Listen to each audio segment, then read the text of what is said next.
Well, guys, we are back once again to talk about Peacemaker on HBO Max. And I know I say it every single week, but this show continues to be an absolute masterpiece. It really is so good. And it almost makes me sad that we only have 2 episodes left. Like, I've been loving this series. Yesterday, I almost completely forgot that, we were getting a new episode today. And I was like, oh, wait. Oh, sure, I have to wake up super early in the morning to watch it, but we got a new episode of Peacemaker, so that makes it worth it. And it really is worth it because this show is so good.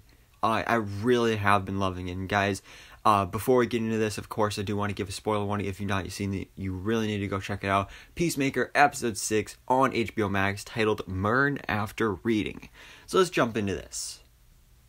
So this episode is really about answering a lot of our questions and then also, of course, creating new questions, as always, and also setting up a lot of stuff for these last couple episodes of the season. Like, for example, we start off following up after last week's cliffhanger where Adebayo finds out that Murn is a butterfly, and so he attacks her, and we get a little bit of a replay and recap of that at the beginning of this episode. So Murn attacks Adebayo, but we actually see that he is not attacking her. I mean, he's actually just trying to get her to calm down, and he says he won't hurt her. So then Harcourt arrives. Turns out she already knew that he was a butterfly. And so he kind of explains what's going on here with the butterflies and how there's good butterflies and bad butterflies. Basically, the butterflies left their planet because it was a dying homeworld. So they came to Earth and they were loving it. Life was great. But then Goth and some of the other butterflies turned evil and started planning a takeover of the planet.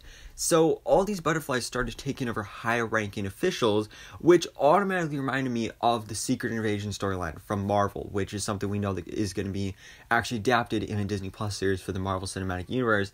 And this is exactly what I honestly think they're going to do with that, because when they introduced Skrulls and Captain Marvel, they were good guys, but of course in the comics, Skrulls are bad guys. So it's basically the same thing here, where I feel there's good Skrulls and there's bad Skrulls. There's good butterflies and there's bad butterflies. And I think that's a really interesting dynamic that I had a feeling would maybe happen and would be revealed with Murn here, but then at the same time I wasn't completely sure. But I do feel that probably by the end of this he will die, maybe even make a cool heroic sacrifice. But I like this. I like where it's going here. Turns out Economos also knows, but he plugs his ears every time they start talking about it, because and also Waller does not. But then all of a sudden Murn mentions something about the cow, and of course Adebayo is the cow? And so Harcourt's oh, you forgot to tell her about the cow?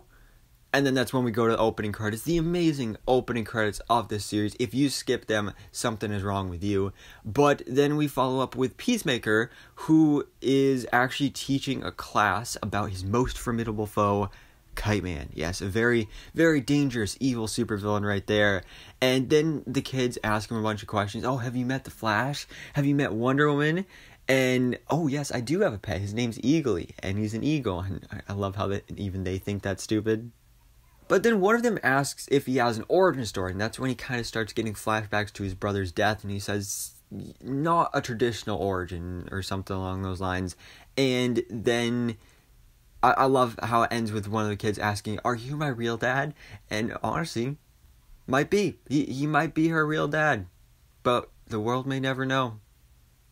But meanwhile, we have Detective Song actually getting Auggie Smith out of prison because she did a retest of the prints and got the evidence that it was not actually Auggie Smith, and it was actually his son, Peacemaker, that was at the crime scene in that first episode. So he gets out of prison. Automatically he wants to go after his son and kill Peacemaker, while Detective Song and her partner are actually going after Peacemaker as well.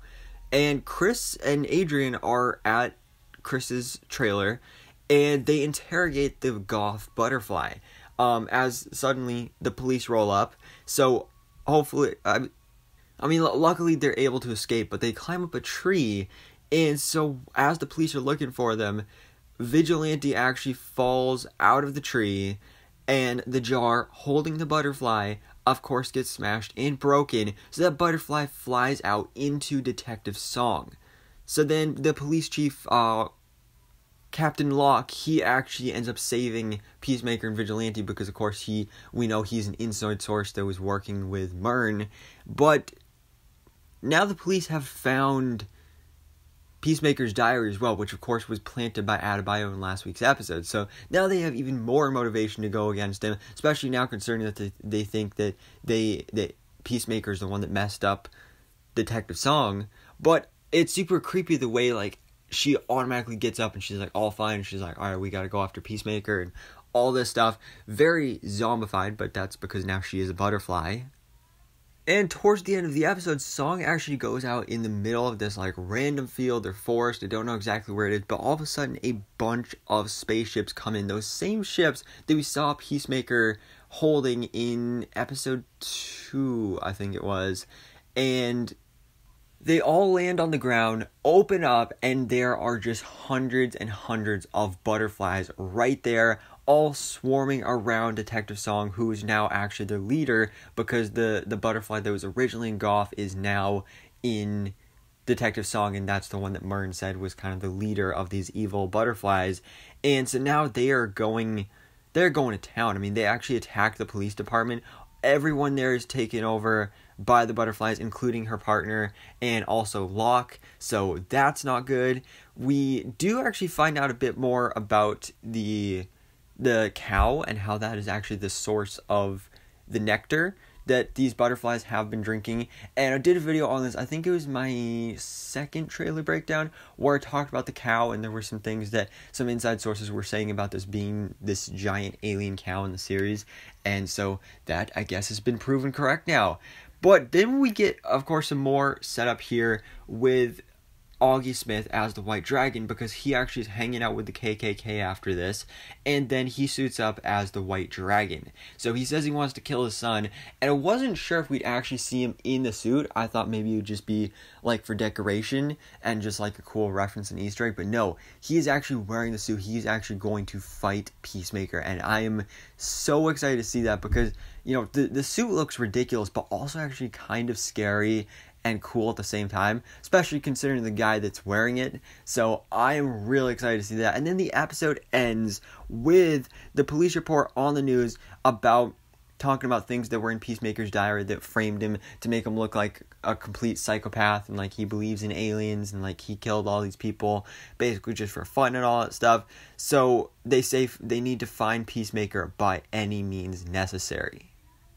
And that's it. That is Peacemaker episode 6 on HBO Max. Again, another great episode. I'm sad that there's only 2 left, but at the same time, I'm so excited to see what goes down here, because James Gunn has really been hyping up not only specifically these last 2 episodes, but specifically episode 8, which is the finale, because, you know, critics and reviewers, they were given the first 7 episodes to watch, except for episode 8. So there's something about episode 8 where there's big spoilers and stuff that not even the critics could get to see. So I'm definitely excited to find out what goes down in the episode, and of course episode 7 as well. But for now, guys, let me know your thoughts in the comments below. What did you think about Peacemaker episode 6, and where do you think things are going from here? So thanks so much for watching. Please drop a like if you enjoyed this video, and hit the subscribe button so I keep you up to date on everything that goes on in the DC life.